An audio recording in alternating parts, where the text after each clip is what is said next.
যে জনাব তারেক রহমানকে সামনে রেখে বাংলাদেশের মানুষ এবার ধানের শীষে ভোট দেয় নাই।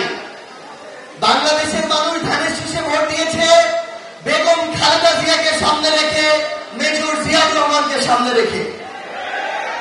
জনাব তারেক রহমান তার এই যোগ্য পিতামাতার উত্তরসূরি হিসেবে বাংলাদেশের মানুষের কাছে একটা সুযোগ পেয়েছেন। তাকে সিদ্ধান্ত নিতে হবে যে তিনি এই সুযোগটা কাজে লাগাবেন কি লাগাবেন না।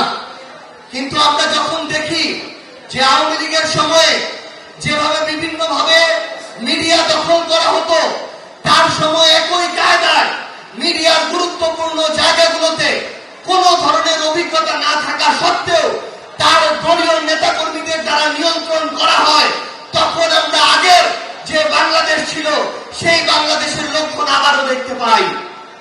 আমরা আমাদের জায়গায় দেখি নাসির ভাইয়ের যে কথাটা বলার কথা ছিল, 24-এর অভ্যুত্থানের আগে বাংলাদেশের চাঁদাবাজি হতো, এখন বাংলাদেশে চাঁদাবাজি হয় কিনা? চাঁদাবাজি হয় কিনা?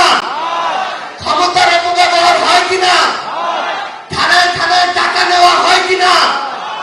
জমি দখল হয় কিনা?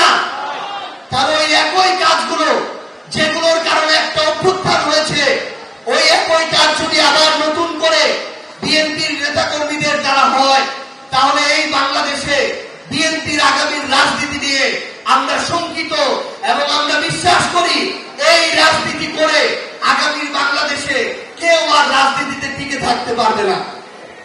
আমরা স্পষ্টভাবে কয়েকটা কথা বলতে চাই। এই প্রশ্নের উত্তরগুলো আপনাদের দিতে হবে, কারণ তারা বলে, বিএনপি বলে আমরা শুধু নাকি বিরোধিতা করার জন্য এই কথাগুলো বলি, কিন্তু বাংলাদেশের মানুষ